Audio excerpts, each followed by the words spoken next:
Narayan Narayan and hi, I am Seema and आप सबका तनय defence academy channel में स्वागत है। एंड आई होप आप सब लोग बहुत अच्छे होंगे।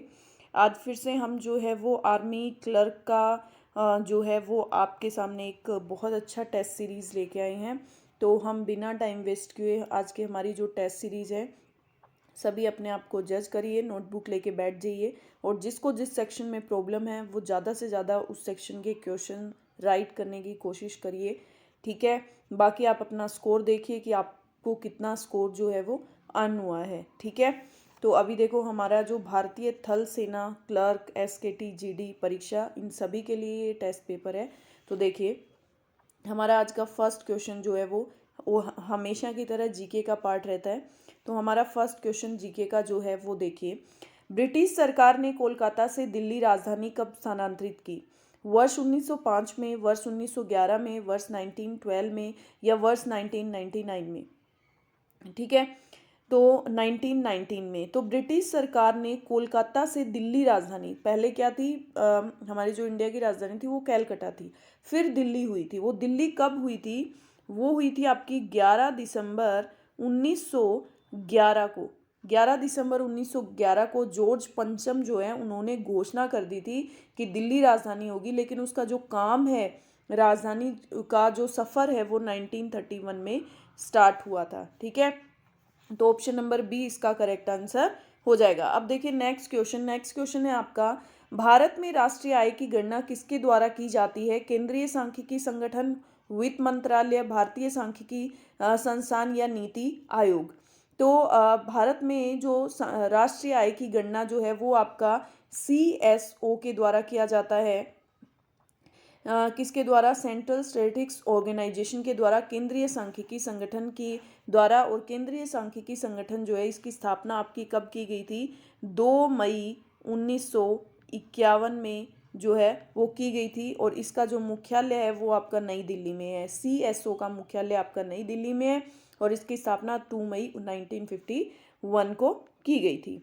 अब देखिए नेक्स्ट क्वेश्चन नंबर थर्ड है आपका, अजंता एम एलोरा की गुफाएं कहाँ स्थित है? गुजरात में, महाराष्ट्र में, राजस्थान में या तमिलनाडु में? ये क्वेश्चन तो सभी को पता है लेकिन फिर भी इम्पोर्टेंट है कि अजंता एलोरा की गुफाएं जो है वो महाराष्ट्र में है। ऑप्शन नंबर बी आपका करेक्ट आंसर हो जाएगा। अब देखिए नेक्स्ट है, मोसाद किस देश की गुप्तचर संस्था है? मोसाद जो है वो किस देश की गुप्तचर संस्था है? भारत की, जापान की, USA की या इजराइल की? जो मोसाद जो गुप्तचर संस्था है वो आपकी इजराइल की है। ऑप्शन नंबर डी आपका करेक्ट आंसर हो जाएगा, इजराइल। ठीक है, अब देखिए नेक्स्ट क्वेश्चन है आपका, कन्नड़ सिनेमा को किस नाम से जाना जाता है? कन्नड़ सिनेमा का दूसरा नाम और क्या है? टॉलीवुड, कॉलीवुड, बॉलीवुड या सैंडलवुड? तो कन्नड़ जो सिनेमा है उसको आप सैंडलवुड के भी नाम से भी जान सकते हैं, ये भी इसका एक प्रसिद्ध नाम है। अब देखें क्वेश्चन नंबर 6, GS के क्वेश्चन है। आप देखिए, किस कारण ध्वनि दिन की अपेक्षा रात में अधिक दूरी तक सुनाई देती है? अपवर्तन के कारण, परावर्तन के कारण, पूर्ण आंतरिक परावर्तन के कारण या विवर्तन के कारण? तो जो ध्वनि है वो आपकी दिन की अपेक्षा रात में अधिक दूर तक सुनाई देती है। किसके कारण? अपवर्तन के कारण, क्योंकि रात में आपका बिल्कुल कोई भी चीज़ का शोर नहीं होता। तो हम जब कोई शोर नहीं होता तो बिल्कुल अगर एक सुई भी गिरती है तो उसकी पूरे घर में आवाज़ सुनाई देती है। तो इसी तरह जो ध्वनि है वो रात में हमें क्या देती है? अपवर्तन के कारण जो है वो ज़्यादा तेज़ सुनाई देती है। अब देखिए नेक्स्ट क्वेश्चन नंबर 7 क्या है आपका, लेक लांचे सेल में एनोड के रूप में कार्बन की छड़ जबकि कैथोड के रूप में ब्रैकेट का प्रयोग किया जाता है। लेकिन देखो इसमें एक मिस्टेक है आपका, लेक लांसे सेल में कैथोड के रूप में तो यहाँ पे क्या होगा? आपका कार्बन होगा, क्योंकि ये धनात्मक होता है। तो कैथोड के रूप में कार्बन की छड़ आएगी और एनोड के रूप में हमें आंसर बताना है। ये थोड़ी सी मिस्टेक है, यहाँ पे कार्बन की जगह इसमें से आंसर आएगा, क्योंकि एनोड जो है वो ऋणात्मक होता है और कैथोड धनात्मक होता है, इसलिए यहाँ पे कार्बन की छड़ आएगी। और एनोड के हमें बताना है तांबे की छड़, जस्ते की छड़, ग्रेफाइट की छड़ या उपरोक्त में से कोई नहीं। तो ये जो लेक्लांशे सेल में एनोड के रूप में जो है वो आपके जस्ते की छड़ जो है उसका प्रयोग किया जाता है। ठीक है, और ये ऋणात्मक होता है। अब देखिए next question, question number 8। Question number 8 है आपका, आतिशबाजी के दौरान हरा रंग किसकी उपस्थिति के कारण होता है? बेरियम के कारण, स्ट्रोंसियम के कारण, बेरिलियम के कारण या एल्यूमिनियम के कारण? तो आतिशबाजी के दौरान जो ग्रीन कलर है वो कैसे हो जाता है बताइए? तो ग्रीन कलर जो है वो आपका बेरियम के कारण हो जाता है। ऑप्शन नंबर ए, किसके कारण? बेरियम के कारण। अब देखिए नेक्स्ट क्वेश्चन, क्वेश्चन नंबर 9। निम्न में से किसे कोशिका के अणुओं का यातायात प्रबंधक कहते हैं? बताइए, कोशिका के अणुओं का यातायात प्रबंधक माइटोकॉन्ड्रिया को, गोल्जी काय को, केंद्रक को या लाइसोसोम को? बताइए। तो कोशिका के अणुओं का जो यातायात प्रबंधक है वो किसे कहा जाता है? गोल्जी कोय को। और कोशिका के अणुओं के जो यातायात का निर्देशक, कोशिका का मध्यवर्ती या कोशिका का ट्रैफिक पुलिस। ठीक है, इसका यातायात जो गोल्जी कोय है इसको और क्या बोला जाता है? कोशिका के अणुओं का यातायात प्रबंधक, कोशिका के अणुओं का यातायात का निर्देशक, कोशिका का मध्यवर्ती या कोशिका का ट्रैफिक पुलिस भी इसको बोला जाता है, गोल्जी कोय को। ठीक है, अब देखिए नेक्स्ट क्वेश्चन नंबर 10। शरीर से हृदय की ओर रक्त ले जाने वाली रक्त वाहिका को क्या कहते हैं? शिरा, धमनी, कोरोनरी धमनी या प्लमोनरी शिरा? ये इम्पोर्टेंट क्वेश्चन है कि शरीर से हृदय की ओर जो है वो रक्त ले जाने वाली रक्त वाहिका, इसमें काफ़ी सारे क्वेश्चन बनते हैं कि हृदय से शरीर में ले जाने वाली जो रक्त उसको क्या कहते हैं, लेकिन यहाँ पे आपको पूछा है शरीर से हृदय की ओर रक्त ले जाने वाली रक्त वाहिका, तो उसको आप बोलते हैं शीरा। ऑप्शन नंबर ए आपका करेक्ट आंसर हो जाएगा, शीरा। ठीक है, अब देखिए नेक्स्ट क्वेश्चन, क्वेश्चन नंबर 11 जो कि आपका कंप्यूटर का है। मॉनिटर के विभिन्न रूप से संबंधित नाम कौन सा है? एलईडी, एलसीडी, सीआरटी, ये सभी। तो मॉनिटर इन सभी के रूप में ही यूज़ होता है, एलईडी के रूप में भी, एलसीडी के रूप में भी, सीआरटी के रूप में भी। ठीक है, तो ऑप्शन नंबर डी आपका करेक्ट आंसर हो जाएगा। देखिए, सर्वप्रथम पंच कार्ड का प्रयोग किसने किया था? जॉन मार्कले ने, ब्लेज पास्कल ने, जोसेफ मेरी ने या हार्वर्ड एल्किन ने? तो देखिए इस क्वेश्चन के अंदर थोड़ा सा कंफ्यूजिंग है, इसलिए मैं आपको जो है ये क्वेश्चन बुक्स में तो इस क्वेश्चन को मोस्टली स्किप ही किया जाता है, लेकिन यहाँ पे क्वेश्चन आ गया तो मैं आपको बता दूं कि सबसे पहले जो पंच कार्ड का प्रयोग है वो इसमें ब्लेज पास्कल और जोसेफ मेरी दोनों में से कंफ्यूजिंग आंसर है, इसलिए इस क्वेश्चन को हम स्किप करते हैं। ठीक है, तो देखिए नेक्स्ट क्वेश्चन, नेक्स्ट क्वेश्चन हमारा कंप्यूटर डाटा की सबसे छोटी इकाई है। कंप्यूटर डाटा की सबसे छोटी इकाई क्या है? फाइल, बिट, बाइट और रिकॉर्ड। तो कंप्यूटर डाटा की सबसे छोटी जो यूनिट है वो है आपकी बिट। ऑप्शन नंबर बी आपका करेक्ट आंसर हो जाएगा, बिट। सबसे छोटी यूनिट जो है वो कौन सी होती है? बिट। अब देखिए next question number 14। MS word में स्पेलिंग को सही करने के लिए निम्न में से किस प्रोग्राम का उपयोग होता है?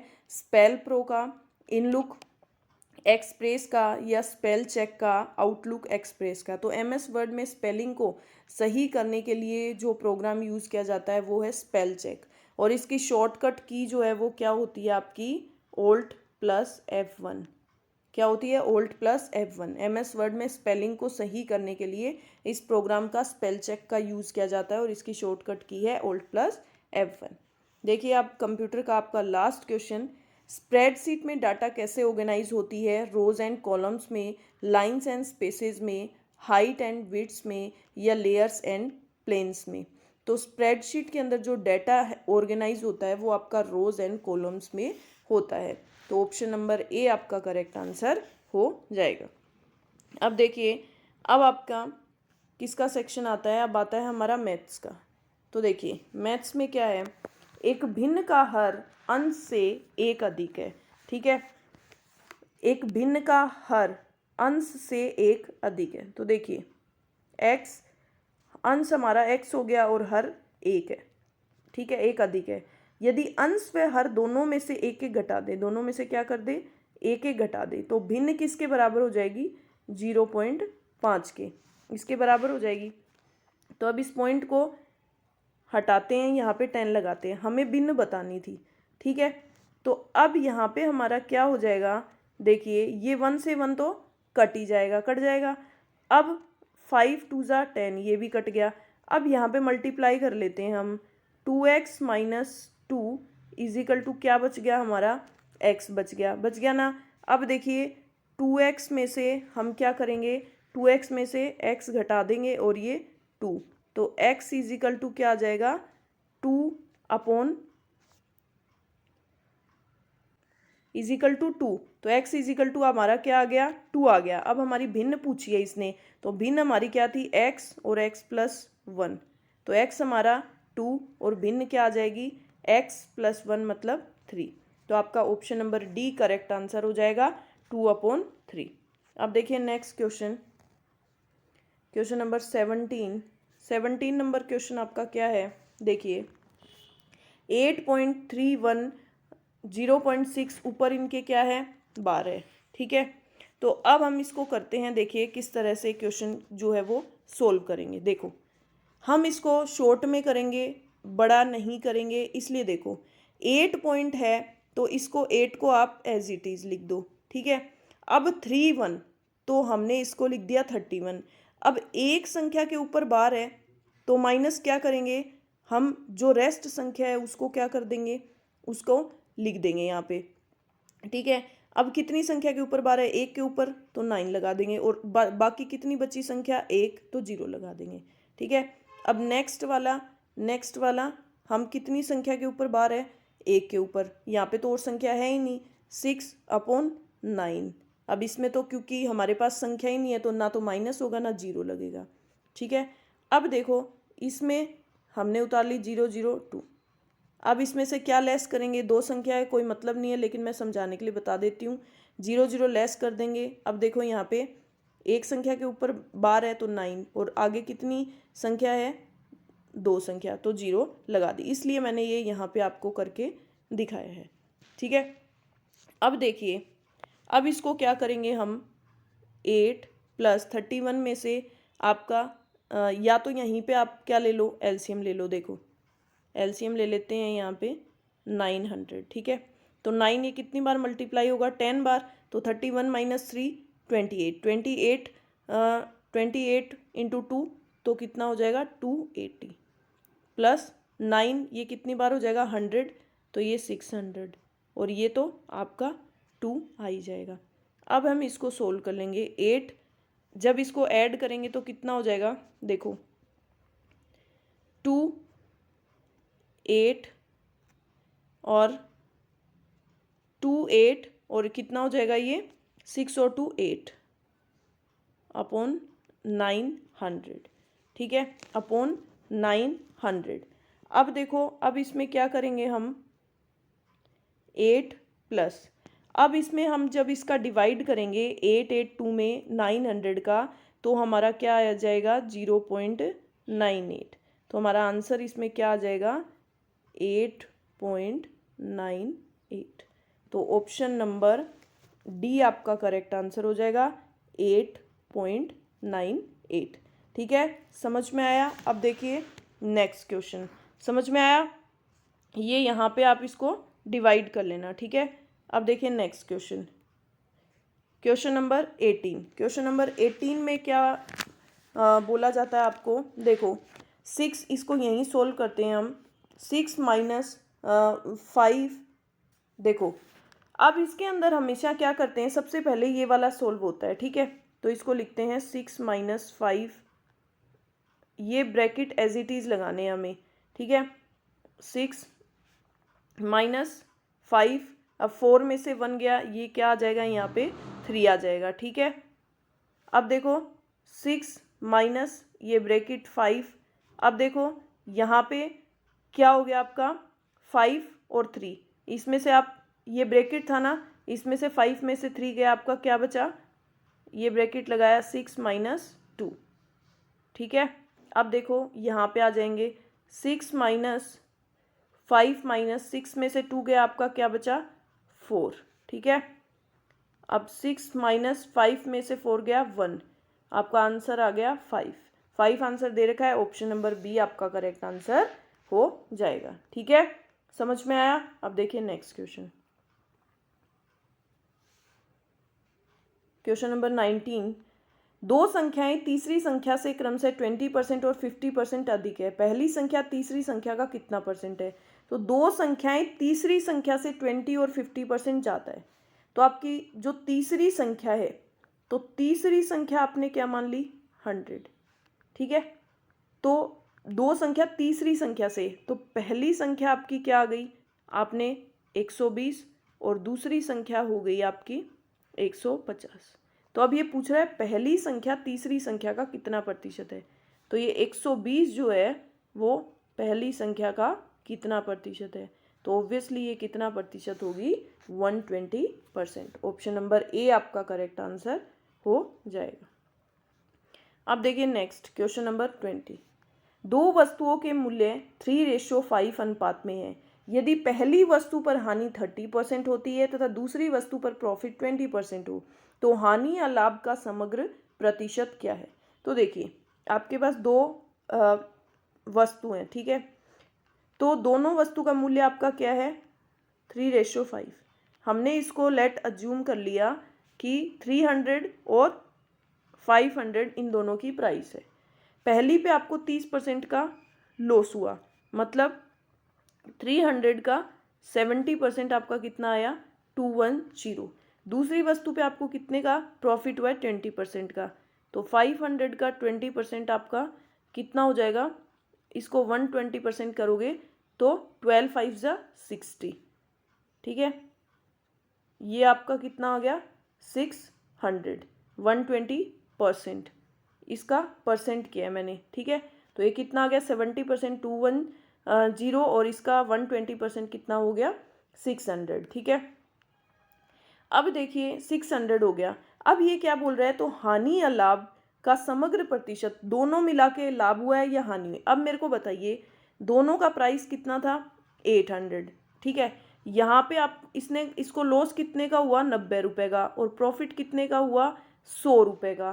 तो मतलब अल्टीमेट इसको प्रॉफिट हुआ है कितने का, 10 रुपये का। तो अब ये 10 रुपये कितने पे प्रॉफिट हुआ है, हमेशा किस पे निकालते हैं हम, परचेज प्राइस पे। तो परचेज प्राइस हमने क्या मानी थी, 800, ठीक है। तो अब देखिए, अब इसको हम क्या कर लेंगे, कट कर लेंगे। 2 0 से 2 0 गया, 8 1 जा 8, ठीक है। यहाँ पे 2 बच गया। अब पॉइंट लगाया, 8 2 जा 16 और 8 5 जा 40। तो आपका आंसर क्या आएगा, 1.25% प्रॉफिट, जो कि है नहीं, तो ऑप्शन नंबर डी आपका करेक्ट आंसर हो जाएगा, 1.25% प्रॉफिट, ठीक है। अब देखिए नेक्स्ट क्वेश्चन नंबर 21। अब देखिए 17 परिणामों का औसत 60 है। अब 17 का एवरेज कितना है, तो 17 6 जा 102, ये कितना आ गया, 1020। यदि फर्स्ट 9 का एवरेज 57 है, फर्स्ट 9 का एवरेज कितना है, 57, तो 9 साते 63, कितना, 9 7 जा 63, 9 पांजे 45, 45 प्लस 6 आपका कितना हो जाएगा, 51, ठीक है। नेक्स्ट जो 9 है उनका एवरेज आपका कितना है, 65, तो 9 5 जा 45, 4 कैरी, 9 6 जा 54, 54 प्लस 4 58। अब इन दोनों को ऐड करते हैं, 5 3 8, 8 प्लस 1 9, 5 और 5 10। अब 1098 में से 1020 लेस करते हैं, तो ये आ जाएगा 8, 9 में से 2 गया 7। तो आपकी जो 9वें कौन सा परिणाम पूछा था, 9वें परिणाम का मान क्या हो जाएगा, 78। ऑप्शन नंबर बी आपका करेक्ट आंसर हो जाएगा, ठीक है। जितना हो सके शॉर्ट में करो, क्वेश्चन जल्दी करने की कोशिश करो। अब देखिए ये बोल रहा है 200 का 80% इजिकल टू 300 का 50%, आपको एवरेज बताना है, ठीक है। तो इस तरह से लिख लो इसको। तो ये 2 0 से 2 0 गई, ये 2 0 से 100 से 100 कट गया, ये 1 0 से 1 0 कट गया, ठीक है। तो 8 2 जा 16 और 3 5 जा 15, यही क्या आ गया, 6:15 आपका एवरेज आ गया। ऑप्शन नंबर बी आपका करेक्ट आंसर हो जाएगा, ठीक है।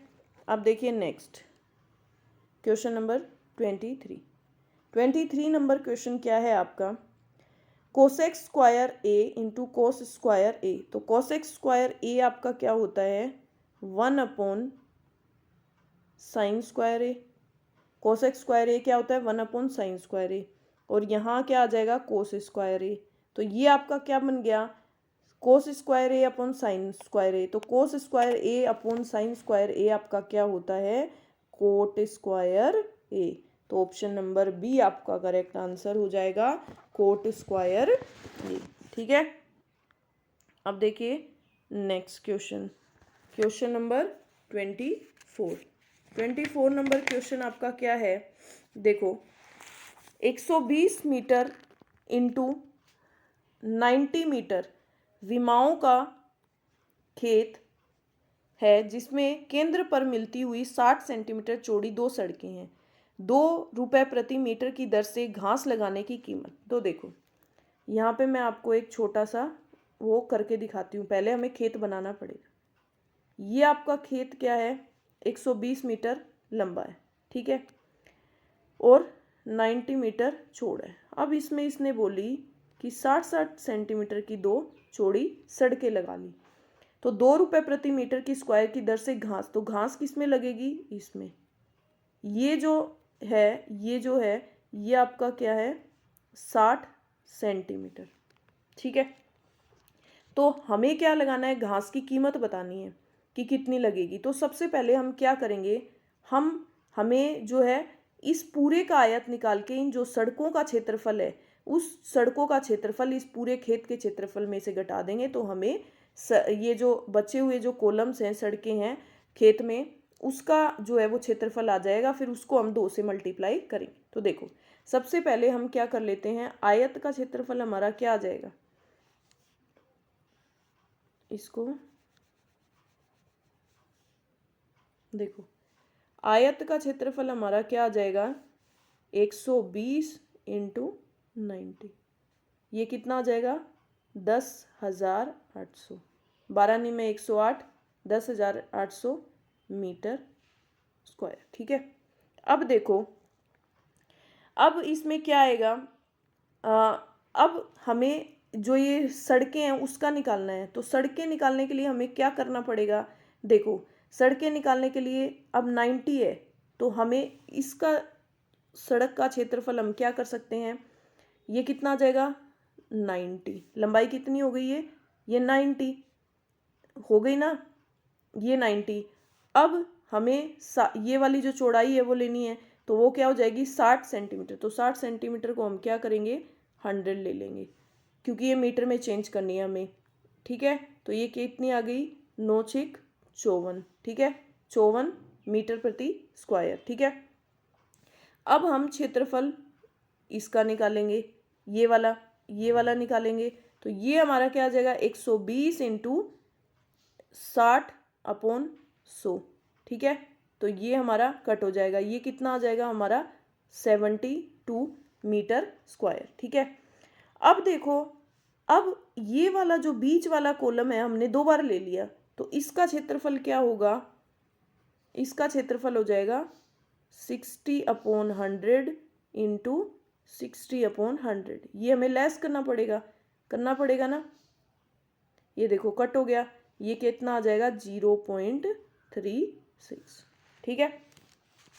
अब देखिए अब 0.36 आ गया। अब हम क्या करेंगे इन दोनों को ऐड करेंगे और इसको लेस करेंगे। तो ये कितना आ जाएगा 4 2 6 5 7 और 5 12, 126 में से आप 0.36 लेस कर दो।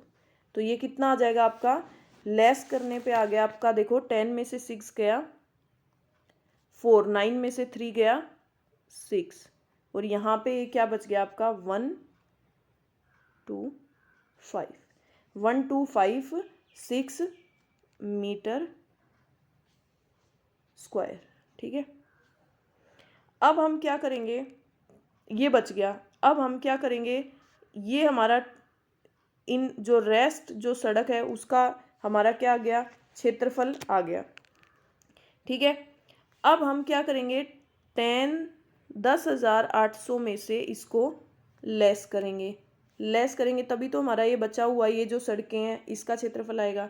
तो हमारा ये क्या आ जाएगा 10 में से 4 गया 6, 9 में से 6 गया 3, ठीक है। 10 में से यहाँ पे क्या बचा 9, 9 में से 5 गया 4, 9 में से 7 गया, 9 में से 2 गया 7, ये क्या बच गया यहाँ पे, यहाँ पे आ गया आप हमारा 6, ठीक है। कितना बचा, ये कितना बचा 9, 9 में से 9 8, 8 में से 2 गया यहाँ पे 6, यहाँ पे कितना बचा 7, ठीक है। ये देखो 10 में से 4 गया 6, 9 में से 6 गया 3, अब ये देखो यहाँ पे फिर से 9 आ गया, 9 में से 5 गया 4, 9 में से 5 गया 4, 9 में से 2 गया, यहाँ पे आएगा आपका 7, ठीक है।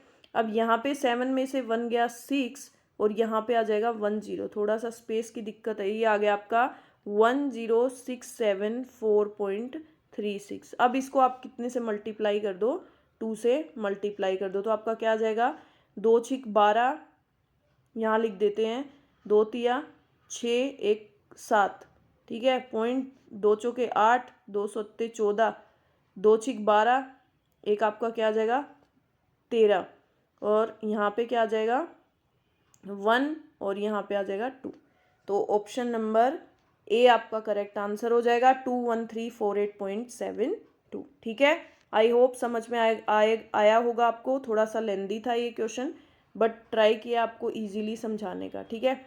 अब देखिए नेक्स्ट क्वेश्चन। नेक्स्ट है आपका एक गोले, एक बेलन तथा एक शंकु की त्रिज्याएं तथा ऊंचाई समान है, उसके वक्र पृष्ठीय क्षेत्रफलों का अनुपात। तो देखिए ये आपको क्या बोल रहे हैं, ये बोल रहे हैं कि त्रिज्या तथा ऊंचाई दोनों क्या है समान है, तो दोनों को हमने क्या मान लिया r। तो हमने क्या ले लिया, हमने गोले का बेलन का और शंकु का, तीनों का हम क्या ले लेते हैं, वक्र पृष्ठीय क्षेत्रफल का अनुपात ले लेते हैं, ठीक है। दोनों का क्षेत्रफल ले लेते हैं तीनों का। तो गोले का क्या होता है 4 पाई आर की स्क्वायर, बेलन का क्या होता है 2 पाई आर एच, और शंकु का क्या होता है पाई आर एल, ठीक है। अब देखिए, अब मैं यहाँ लिख रही हूँ, देखो 4 पाई आर की स्क्वायर अनुपात 2 पाई आर, अब ऊंचाई को हम क्या लिख सकते हैं आर ही लिख सकते हैं, ठीक है। और ये पाई आर, एल को हम लिख सकते हैं रूट आर की स्क्वायर प्लस एच की स्क्वायर, लिख सकते हैं। अब देखिए पाई से तीनों में पाई कट, ठीक है। अब देखिए 4 आर की स्क्वायर, ये भी यहाँ पे क्या हो गया 2 आर की स्क्वायर, यहाँ पे क्या हो गया देखो आर की स्क्वायर प्लस एच की स्क्वायर को हम क्या लिख सकते हैं, मैं यहीं पे दिखा रही हूँ आर की स्क्वायर प्लस आर की स्क्वायर, और ये क्या हो जाएगा जब इसको रूट निकालेंगे तो ये क्या लिख सकते हैं 2 आर की स्क्वायर, ये लिख सकते हैं। तो ये यहाँ पे क्या हो जाएगा, ये आर तो बाहर आ जाएगा, तो आर की स्क्वायर रूट 2, अब आर की स्क्वायर से आर की स्क्वायर कट हो जाएगा, ठीक है। तो आपका आंसर क्या आ जाएगा 4 2 रूट 2, ये आंसर दे रखा है आपको, ऑप्शन नंबर ए आपका करेक्ट आंसर हो जाएगा 4 2 रूट 2, ठीक है। समझ में आया। अब देखिए नेक्स्ट क्वेश्चन। अब देखो आपका जीके जीएस कंप्यूटर और मैथ्स का सेक्शन कंप्लीट हो गया है। अब हम चलते हैं हमारे इंग्लिश के सेक्शन पे। इंग्लिश का सेक्शन भी इसमें उतना ही इम्पोर्टेंट है क्योंकि मोस्ट ऑफ क्वेश्चंस जो है 25 क्वेश्चन इंग्लिश के कवर होते हैं। तो देखो अब इंग्लिश में हम कैसे करते हैं, देखो फर्स्ट आपका क्या क्वेश्चन है, फर्स्ट है आपका find out which part of sentence has an error, कौन से पार्ट में आपके एरर है वो बतानी है। देखो तो हम 26 नंबर क्वेश्चन देखते हैं। I have seen her only once but I am liking her a lot, मैंने उसको एक बार देखा है but I am liking her a, मैं उसको बहुत ज़्यादा पसंद करने लग गया हूँ, ठीक है। तो यहाँ पे क्या हो रहा है, जब भी इमोशंस की बात आती है तो यहाँ पे कंटिन्यूअस यूज़ नहीं होगा, लाइकिंग नहीं होगा, यहाँ पे किसका यूज़ होगा, लाइक का यूज़ होगा। जब भी इमोशंस की बात आती है तो लाइक का यूज़ होता है, ना कि लाइकिंग का। तो यहाँ पे होगा I have seen her only once but I am like her a lot, ठीक है। तो ऑप्शन नंबर सी में आपके मिस्टेक हो जाएगी, यहाँ पे लाइकिंग की जगह लाइक हो जाएगा। ठीक है, अब देखिए नेक्स्ट क्वेश्चन, आई लाइक हो जाएगा यहाँ पे। Next question, question number 27, I told him that we enjoyed very much at the party. तो देखिए आई टोल्ड हिम, मैंने उसको बताया कि मैंने जो है वो पार्टी में बहुत इंजॉय किया। तो यहाँ पे दोनों चीज़ें क्या है, पास्ट की हैं, कि पहले घटित हो चुकी है। तो एक आता है आपका जब भी दो चीज़ें पास्ट में हो रही हों, तो अगर हम कोई सेंटेंस पास्ट में कंप्लीट कर रहे हैं, हम पास्ट में किसी को कुछ बता रहे हैं, तो हमारा फर्स्ट सेंटेंस जो है वो ऑलवेज आता है पास्ट सिंपल में और सेकंड आता है पास्ट परफेक्ट में। I told him that we had enjoyed, यहाँ पे क्या आएगा, we had enjoyed very much at the party. तो ऑप्शन नंबर बी में आपके मिस्टेक हो गई। अब देखिए next question number 28, an experimental vaccine has bought glimmer of hope for malaria researcher, no error.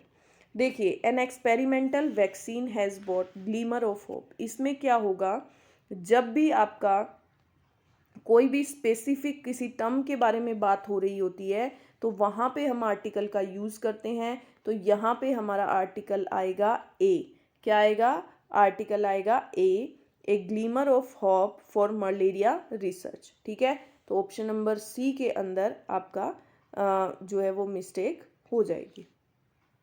अब देखिए next question number 29, beside food the pilgrims carried some medicines, food के अलावा पिलग्रिम्स जो तीर्थयात्री हैं वो मेडिसिन्स भी कैरी करते हैं। तो देखो बिसाइड नहीं आएगा यहाँ पे आएगा बिसाइड्स। ठीक है, क्योंकि जब एडिशनल की बात करते हैं हम तो बिसाइड्स प्रॉपर यूज होता है, ना कि बिसाइड।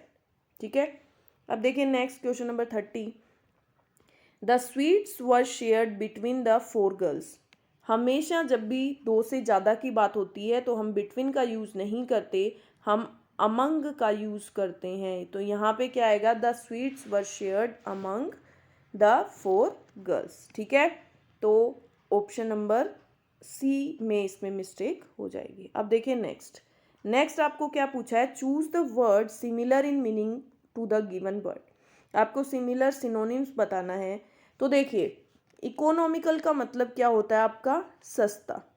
इकोनॉमिकल जो आप अफोर्ड कर सको, सस्ता, मितव्ययी। ठीक है, तो एक्स्ट्रावेगेंट, लेविश, थ्रिफ्टी, स्टिंगी। तो देखिए इसमें सस्ता आपका और क्या है, मितव्ययी है आपका थ्रिफ्टी। थ्रिफ्टी का एक्स्ट्रावेगेंट, लेविश, स्टिंगी, तो इनका मतलब क्या होता है, बहुत महंगा, एक्स्ट्रा लेविश बहुत मतलब अमीरों वाली, बहुत लेविश आरामदायक ज़िंदगी। थ्रिफ्टी का मतलब क्या होता है, सस्ता, मितव्ययी। अब देखिए नेक्स्ट 32, सुपरफिशियल। सुपरफिशियल का मतलब क्या होता है, सतही, सतही, कम गहरा, क्या होता है, कम गहरा। तो defective, superior, deep, shallow. Shallow का मतलब भी क्या होता है, कम गहरा, सतही, बाहरी, कम। ठीक है, अब देखिए क्वेश्चन नंबर 33 में जनित। जनित का मतलब होता है शीर्ष बिंदु, शीर्ष बिंदु। ठीक है, तो मिडल, पिनेकल, अंडर, सुपीरियर। तो आपका पिनेकल का मतलब भी क्या होता है, शिखर, क्या होता है, शिखर। तो ऑप्शन नंबर बी आपका इसमें करेक्ट आंसर हो जाएगा। अब देखिए नेक्स्ट है question number 34, choose the word opposite in meaning to the given word. अब आपको इसमें क्या बताना है, ऑपोजिट बताना है। तो देखिए ऑपोजिट, फिक्टिशियस। फिक्टिशियस मतलब होती है कोई चीज़ बनावटी। अवास्तविक, तो आपकी वास्तविक क्या हो जाएगी, रियल। Ambitious, unbelievable, imaginary. ठीक है, इमेजिनरी का मतलब भी फिक्टिशियस ही होता है। ठीक है, एम्बिशियस, अनबिलीवेबल, जिसका बिलीव नहीं किया जा सकता। ठीक है, अब देखिए सेकंड है आपका ओरिएंट। ओरिएंट का मतलब क्या होता है, क्रम, कोई चीज़ क्रम में करना। ठीक है, क्रम के अनुसार करना। तो फैक्ट, कन्फर्म, कैजुअल, तो आपका इसका उल्टा क्या हो जाएगा, डिसऑर्डर, किसी क्रम में किसी काम को नहीं करना। अब देखिए नेक्स्ट है क्वेश्चन नंबर 36, एग्जॉस्टिव। एग्जॉस्टिव का मतलब क्या होता है, किसी काम को कंप्लीट करना। क्या करना, कंप्लीट करना। तो इंटरेस्टिंग, शॉर्ट, इनकम्प्लीट, कंप्लीट, तो आपका इसका उल्टा क्या हो जाएगा, रिवर्स हो जाएगा इनकम्प्लीट, ठीक है, ऑन्टोनियम्स। अब देखिए आपके ये हो गए। अब देखो आपका 37 नंबर क्वेश्चन क्या है वो देखते हैं हम।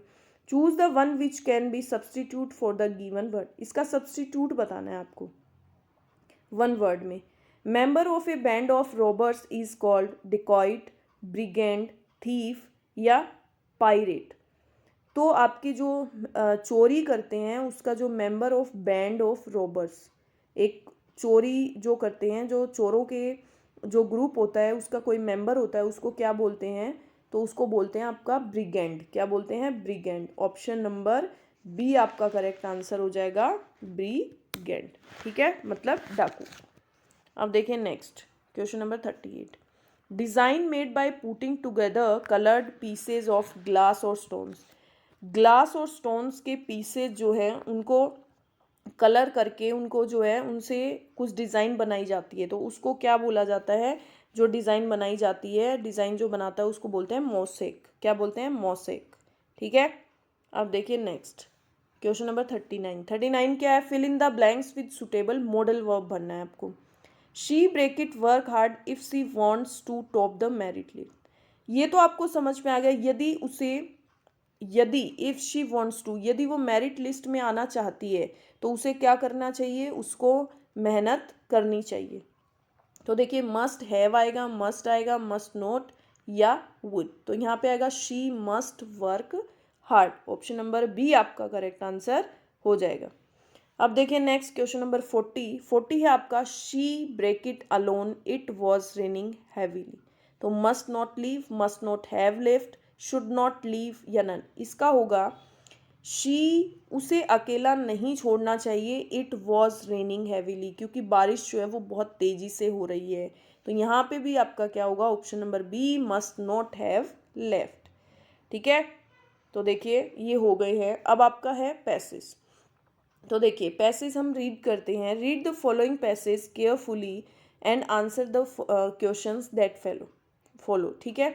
तो देखिए हम इसका जो पैसेज है वो पढ़ते हैं, आप ध्यान से सुनिए, मैं पैसेज समझाती हूँ आपको। The London Eye is a giant Ferris wheel situated on the banks of the river Thames in London England.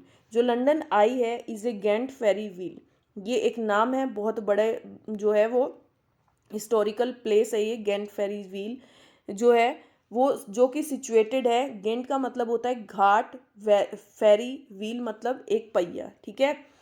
तो सिचुएटेड जो कि नदी के किनारे ऑफ रिवर टेम्स नदी के किनारे है, इन लंदन इंग्लैंड में, ठीक है।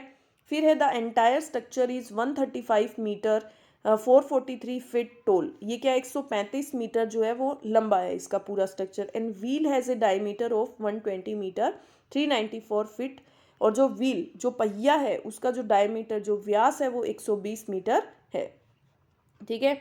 अब देखिए नेक्स्ट है, ये बोलता है it is the tallest fairies wheel in Europe. ये यूरोप का सबसे टॉलेस्ट, सबसे लंबा, सबसे जो बड़ा जो है वो क्या है, सबसे फेरी व्हील पहिया है। The most popular paid tourist attraction in the United kingdom. United kingdom के अंदर जो टूरिस्ट पेड करके जाते हैं स्पेशली इसको देखने के लिए, उसमें ये सबसे पॉपुलर, सबसे विकसित जो है वो प्लेस है, ये टूरिस्ट प्लेस है, ठीक है। Visited by over 3.5 million people annually. इसके अंदर 3.5 मिलियन पीपल जो है वो एनुअली विजिट करते हैं, ठीक है। अब देखो व्हेन इरेक्टेड इन 1999, जब इसको 1999 में बनाया गया था, तो it was the tallest Ferris wheel in the world. उस टाइम ये क्या था, वर्ल्ड का सबसे ऊंचा, सबसे लंबा जो है क्या था, सबसे लंबा फेरी व्हील पहिया था। Until surpassed first by 160, until मतलब इसके बजाय सरपास्ट किया गया, बनाया गया बाय 160 मीटर जो है वो 520 फीट का स्टार ऑफ नानचंग इन 2006 में नानचंग का सितारा बनाया गया जो कि 160 मीटर लंबा था। And then the 165 metres 541 feet Singapore Flyer in 2008 के अंदर 165 मीटर सिंगापुर फ्लायर बनाया गया। Supported by an A frame on one side only, इसको जो है वो एक frame, A frame on one side only, सिर्फ एक साइड जो है उसके रूप में इसको सपोर्ट किया। Unlike the taller Nanchang and Singapore wheel, unlike किसकी बजाय, मतलब जो टोलर नानचंग और सिंगापुर व्हील है उनकी बजाय। The eye is described by its operators as the world tallest cantilevered observation wheel, जो आई है इज डिस्क्राइब्ड, उसको डिस्क्राइब किया उनके ऑपरेटर्स ने कि जो द वर्ड टॉलेस्ट कंटिलवर्ड है ये ऑब्जर्वेशन व्हील, ठीक है। It provides the highest public viewing point, इसको जो है वो हाईएस्ट पब्लिक व्यूइंग पॉइंट मिले हैं, ठीक है, किसको, लंदन आई को। And is the 20th tallest structure in London, फिर ये कितना हो गया 20th टॉलेस्ट, जो 20वां लंबा जो स्ट्रक्चर हो गया ये लंदन के अंदर, जब ये सारे आ गए तब। द लंदन आई और millennium wheel was officially called the British airway London eye, जो लंदन आई और मिलेनियम व्हील है इसको जो है ब्रिटिश एयरवेज लंदन आई भी बोला जाता है। And then the Merlin entertainments London eye, और तब इसको क्या बोला, Merlin entertainments London eye. Since 20th January 2011 it's official name इसका क्या हुआ, is the EDF energy London eye following a 3 years sponsorship deal, ठीक है। अब देखिए next, the London eye adjoins the western end of Jubilee Gardens, London eye जो उन्होंने join किया western ends of Jubilee Gardens को on the south bank of river, दक्षिण जो किनारा है ऑफ द रिवर टेम्स नदी का, between Westminster bridge and Hungerford bridge in the London borough of Lambeth, ठीक है। अब देखिए क्वेश्चन देखते हैं इसके, देखिए हाँ थोड़ा सा रह गया, the site is adjacent to that of the former dome of discovery which was built for the festival of Britain in 1951, जो साइट है adjacent to that former dam of discovery की which was built, जिसको बनाया गया था for festival of Britain in 1951 में, ठीक है। अब देखिए question number 41, the tallest fairies wheel in the world is star of Nanchang, Singapore flyer, dome of discovery या लंदन आई। तो सबसे ऊंचा जो टॉलेस्ट, सबसे बड़ा जो फेरी व्हील है वो कौन सा है, सिंगापुर फ्लायर। पहले लंदन आई था लेकिन बाद में जब ये सिंगापुर फ्लायर हो गया, नानचंग स्टार ऑफ नानचंग हो गया, तो वो 20th नंबर पे आ गए। तो सबसे ऊंचा सबसे लंबा कौन सा हो गया, Singapore flyer. The London Eye is situated on the banks of Westminster Bridge, Hugerford Bridge, the Thames, London Bridge। तो जो लंदन आई है इस सिचुएटेड, ये हमें लंदन आई जो है ये कहाँ पे सिचुएटेड है, देखो हमें स्टार्टिंग में ही बोला है कहाँ पे लंदन आई, इन टेम्स नदी, तो ये क्या हो जाएगा, the Thames. Option number C इसका करेक्ट आंसर हो जाएगा, द टेम्स। ये देखो सारे क्वेश्चन मैं आपको पैराग्राफ में से ही बताऊंगी, यदि पैराग्राफ अच्छे से पढ़ लोगे, रीड कर लोगे तो आपको कोई दिक्कत नहीं आएगी। Which of following does not mean the same as entire, entire का मतलब नहीं है, कंप्लीट होता है, टोटल होता है, होल होता है, पार्शियल एंटायर का मतलब नहीं है, ठीक है। अब देखो question number 44, the highest viewing point is provided by, highest viewing point जो है सबसे ज़्यादा व्यूइंग पॉइंट किसको मिले, वेस्ट मिंस्टर ब्रिज को, ह्यूजर फोर्ड ब्रिज को, डोम ऑफ डिस्कवरी को या मिलेनियम व्हील को। तो किसको, लंदन आई को मिले थे, लंदन आई को हम मिलेनियम व्हील भी बोल सकते हैं, इसलिए ऑप्शन नंबर डी इसका करेक्ट आंसर हो जाएगा। अब देखिए question number 45, the structure build for the festival of Britain in 1951 was, जो स्ट्रक्चर बिल्ड किया गया है फेस्टिवल ऑफ ब्रिटेन 1951 वॉज, वो कौन सा था आपका, सबसे लास्ट में है आपका dome of discovery. Option number C आपका करेक्ट आंसर हो जाएगा, ठीक है। अब देखिए ये हो गया, अगर आपने अच्छे से पैराग्राफ रीड कर लिया तो आपके 5 के 5 क्वेश्चन कहीं नहीं जाएंगे। अब देखिए सेकंड पैसेज, सेकंड पैसेज क्या है, देखिए not all the glitters is gold, कि सभी जो चमकदार है चीज़ें हैं वो सोना नहीं होती। Not all that is white is milk, कि हरी सभी जो वाइट हैं वो मिल्क दूध नहीं होती, सभी जो वाइट चीज़ें हैं वो दूध नहीं होता। नॉट ऑल पीपल, कि इसी तरह नॉट ऑल पीपल, सभी people who wear saffron clothes are sages, who wear जो सैफरन क्लोथ्स मतलब साधुओं के कपड़े जो पहनते हैं, जो भगमा कपड़े पहनते हैं, सैफरन क्लोथ्स जो केसर के कलर के कपड़े पहनते हैं, सैफरन क्लोथ्स जो साधु महात्मा पहनते हैं, आर सेज, कि सभी के सभी क्या नहीं होते, तपस्वी साधु नहीं होते। The age old saying hold true even now, especially the last one. This age old saying hold true even now, especially the last one. कि ये जो एज है old saying hold true even now, अभी, specially the last one, कि जो last वाली है, ठीक है, स्पेशली लास्ट वाली। We see a lot of people wearing, कि हमने देखा है कि बहुत सारे पीपल जो हैं वो क्या करते हैं, सेफरन क्लॉथ्स पहनते हैं, भगमा कपड़े पहनते हैं, but not all of them are sannyasis in the true sense of word, लेकिन सारे के सारे क्या नहीं होते उनमें से, but not all of them are sannyasi, सारे के सारे सन्यासी नहीं होते in the true sense of word, संसार के मतलब सही सेंस, अगर सही मायने में देखें तो हमने बहुत सारे लोगों को क्या है भगमा कपड़े हुए पहनते हुए देखा है, लेकिन सारे के सारे क्या नहीं होते, सन्यासी नहीं होते। ए sanyasi is one who guides his followers on the right path. सन्यासी कौन होता है, सन्यासी एक वो गाइड, एक गाइड है जो कि अपने फॉलोअर्स को, अपने अनुयायियों को क्या सही रास्ता दिखाता है। Recently, I attended the inaugural function of Home of Destitute Women in Mysore.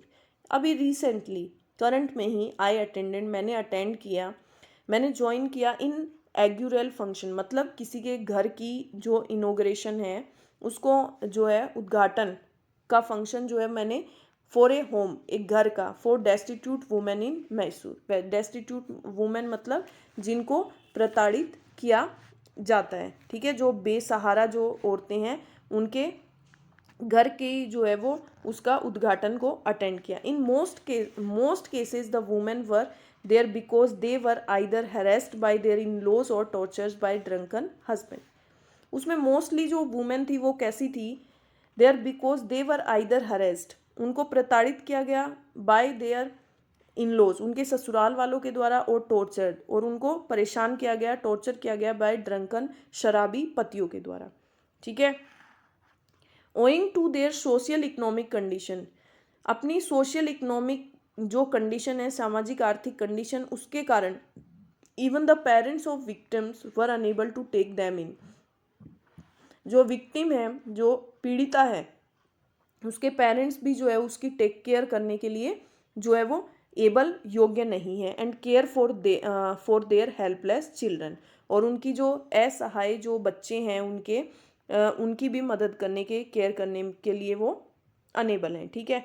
There had also been instances when young girls learned by romance had run away from their homes and had been deserted by their lovers after the honeymoon, कि there had also been instances, और example है when की young girl learn by romance, lured का मतलब लालच, romance के लालच में हैड रन भाग जाती हैं फ्रॉम देयर होम्स, अपने घरों से, and had been deserted by their lovers after the, और हनीमून के बाद जो है वो लवर्स के द्वारा उनको छोड़ दिया जाता है, डेजर्टेड मतलब छोड़ दिया जाता है। These girls usually did not dare return to their parents, वो गर्ल्स जो हैं वो डेयर, उनमें इतनी हिम्मत नहीं होती कि वो वापस अपने पेरेंट्स के पास जा सके। The saying that success has many fathers but failure has none is true indeed, तो इसीलिए कहा जाता है कि एक बहुत ट्रू इंडीड कहावत है कि सक्सेस जो है, सफलता के कई पिता होते हैं लेकिन फेल्योर का कोई नहीं होता। We get to see only the distressed women, हमने क्या है मोस्टली देखा है, get to see only distressed, जो बेसहारा औरतें हैं उनको, एंड देयर चिल्ड्रन, उनके बच्चों को, while the main cause of their problem, इनका जो इस problem remain hidden in the background, कि वाइल द मेन कोज, इनका जो मेन कारण है कि ये ऐसा क्यों होता है, their problem remain hidden in the, वो तो क्या होती है, वो बैकग्राउंड में ही छुप जाती हैं क्योंकि उनको कोई आगे आने का मौका ही नहीं देता, उनको हमेशा दबाया जाता है। So the victims can not be blame all together, तो विक्टिम्स पीड़िता जो है वो can not be blame all together, वो किसी को ब्लेम नहीं कर सकती। Often it is circumstances that force them into such drudgery, कि ऑफन बल्कि उनको क्या किया जाता है, उनको फोर्स किया जाता है इन सब चीज़ों को दबाने के लिए, ठीक है। फोर्स देम सच, जो ये सब चीज़ें हैं इनको दबाने के लिए उनको फोर्स किया जाता है। These women and girls need to be physiologically strong, ये गर्ल्स और जो औरतें हैं नीड टू बी, उनको फिजियोलॉजिकली जो है वो स्ट्रोंग होने की ज़रूरत है, and determined to face difficulties with courage and go on with their lives. ये जो वुमेन हैं, गर्ल्स हैं, नीड टू बी, उनको आवश्यकता है फिजियोलॉजिकली स्ट्रोंग होने की, एंड डिटरमाइन और विद करेज और डिटरमाइन टू फेस इन डिफ़िकल्टीज से जो है इनको क्या करना पड़ेगा, डिफ़िकल्टीज को फेस करना पड़ेगा विद साहस और गो ऑन विद देयर लाइव्स, ताकि वो क्या कर सके, अपनी लाइफ को आगे बढ़ा सके, अपनी लाइफ को जीने के लिए। तो ये सब सर्कमस्टांसेज जो उनको फोर्स किया जाता है, जिसके कारण उनको क्या फिजियोलॉजिकली स्ट्रोंग होना पड़ता है, डिटरमाइन, और ये सब जो प्रॉब्लम्स हैं उनको फेस करना पड़ता है, ठीक है। अब देखिए क्वेश्चन देखते हैं। क्वेश्चन है आपका, the opening sentences not all the glitters is gold. आपको क्या बोला है कि सभी ग्लिटर्स जो हैं, सभी चमकदार चीज़ें सोना नहीं होती। इसका मतलब क्या है, all metals that shine must necessarily be as gold as good as gold. बोल रहे हैं कि सभी मेटल जो चमकता है वो क्या होता है, good as a gold not.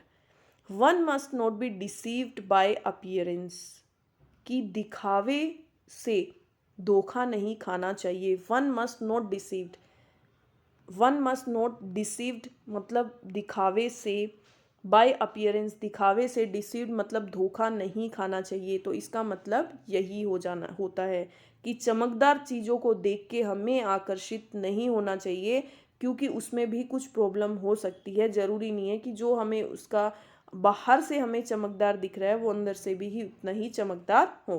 तो only gold has that unmistakable sign, glitter is true quantity of truth, ठीक है। अब देखिए next, wearing saffron clothes does not make one a sanyasi is another wave. मतलब ये बोल रहा है कि जो सैफरन क्लॉथ्स पहनते हैं डज नॉट मेक, कि सभी वो सन्यासी नहीं होते। इसका मतलब हम दूसरा मीनिंग में और क्या बोल सकते हैं इसको, ठीक है। तो देखो, सैफरन मस्ट ओनली बी वोन बाय ट्रू एसेटिक्स, ठीक है, कि जो सैफरन मस्ट ओनली बी वोन, सैफरन केवल उन्हीं के द्वारा पहना जाता है जो कि सच्चे तपस्वी होते हैं। Saffron is not the favourite colour of sannyasis, not. Saffron must be changed to some other colors. No. Anybody who wears saffron is a sannyasi. No. Saffron must only be worn by true ascetics. सिर्फ true तपस्वी जो हैं वही saffron clothes को पहनते हैं।